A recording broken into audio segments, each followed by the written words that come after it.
Yo tout le monde, c'est le fou de la photo, on se retrouve pour une toute nouvelle vidéo. Aujourd'hui, présentation d'un sac photo. Deuxième vidéo de ce genre, j'avais déjà présenté un sac d'épaule, cette fois-ci c'est un sac à dos. Et je vais vous expliquer pourquoi je l'ai acheté. On se retrouve dès que j'ai installé la caméra comme il faut. Alors là j'ai juste remis les caméras en place, parce qu'on est sous deux caméras. Alors là, il est là, le sac photo, le fameux sac de TNB. Entre le T et le N, il y a un apostrophe. C'est comme ça que se prénomme la marque.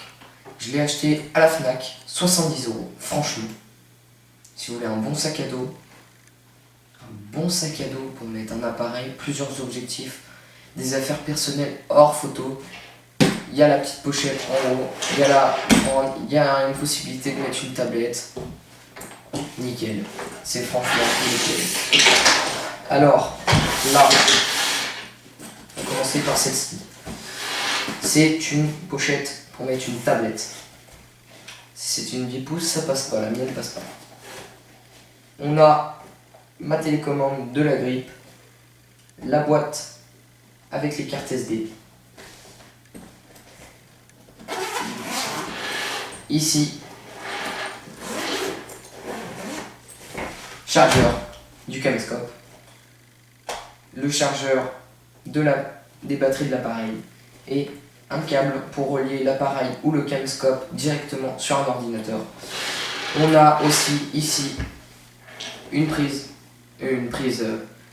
un moyen pour faire passer un câble, un casque. Tu laisses le téléphone dans le sac, tu mets la musique, tu mets ton casque ou tes écouteurs, juste là, un petit trou.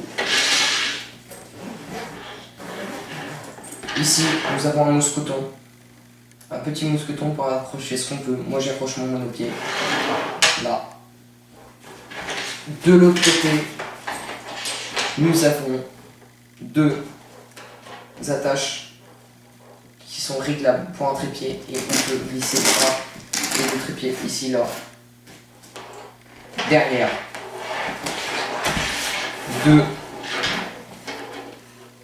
attaches pour qu'il soit encore mieux attaché. Comme ça, votre sac il vous tient bien. Juste en dessous,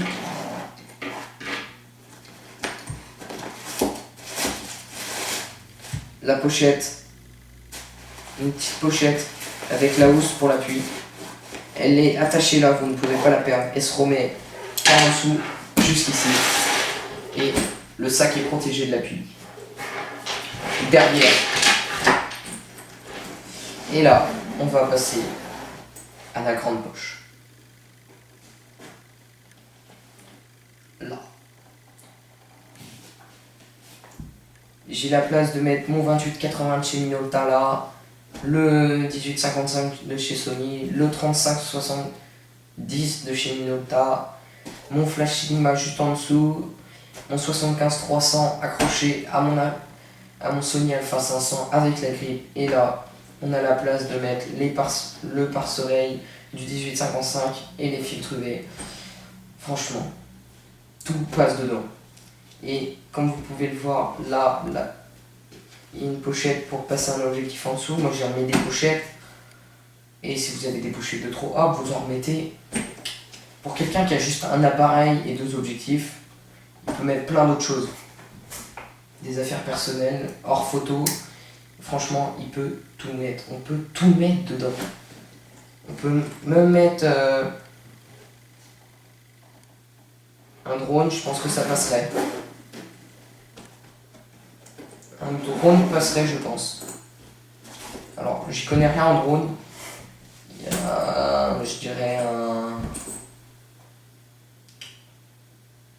je suis pas sûr pour les gros drones blancs, j'y connais rien, ce sera marqué, mon monteur connaît mieux que moi en drone, et sinon il y a le... Bref, il mettra ce qu'on peut mettre dedans, ce qu'on peut pas mettre comme drone, ce sera précisé. Et là on peut toujours mettre un appareil, là un drone pour quelqu'un qui fait des vlogs. C'est vraiment très pratique. Trépied, monopied, tu peux accrocher tout. Il est vraiment très très très pratique.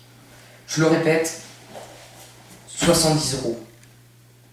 Ça peut faire cher pour des gens, mais quand tu as du bon matériel, tu veux en prendre soin, il faut mettre le prix aussi. Et pour un sac comme ça, c'est vraiment pas cher. 70 € à la Fnac. C'est là-bas que je l'ai acheté, franchement. Je vous le recommande. Si vous voulez un bon sac pour tout mettre, allez à la Fnac, 70 €, c'est pas cher. C'est pas un placement de produit, mais moi je donne mon avis sur mon matériel. C'est franchement nickel comme matériel. Que ça soit du petit matériel, du gros matériel, il faut le protéger. Que ça soit du pro, de l'amateur, du grand public.